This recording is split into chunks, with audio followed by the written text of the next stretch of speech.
even before the shock of the disaster could fully set in, NASA leaders were leaving no doubt the shuttles will fly again.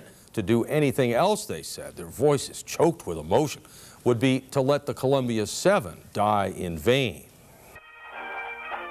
With Columbia in orbit, maneuvering off the Arabian Peninsula, the traditional wake-up call to the astronauts on landing day, perhaps foretelling the tragedy ahead, bagpipe music played especially for astronaut Laurel Clark. We're getting ready for a big day up here. Had a great time on orbit and really excited to come back home. Little did the crew of 6 Americans and Israel's first astronaut know they'd never make it home.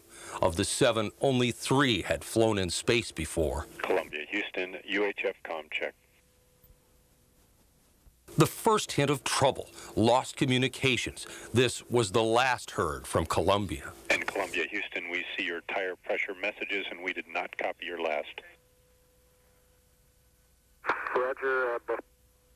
About that same time, just after 9 Eastern time, residents from Texas, Arkansas, and Louisiana reported hearing a big bang, and they saw flames in the sky. We saw the spirals in the sky. Spirals, okay. There were spirals like a high-flying jet, except it wasn't in a straight line. Pieces of Columbia fell over a wide area, and NASA appealed to the public to avoid contact with the wreckage or to inhale toxic gases from it.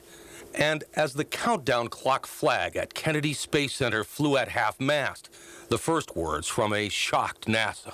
At this time, we have no indication that the mishap was caused by anything or anyone on the ground. Astronaut Bill Reedy was with the crew families waiting for their landing at Kennedy. One thing came across loud and clear when visiting with them is they knew that the crew was absolutely dedicated to the mission that they were performing. They believed in what they were doing. And in the conversations with the crew and their families, they said that we must find what happened and fix it and move on.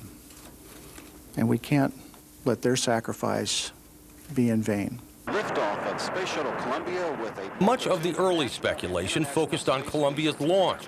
What NASA says is a piece of insulation from the orbiter's huge main tank, a piece of debris that hits the leading edge of Columbia's left wing, the same wing where abnormally high tire pressure was reported just before the apparent explosion and breakup of the orbiter.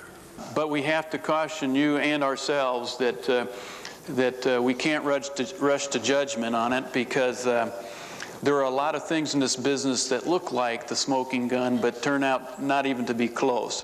Roger, roll, Columbia.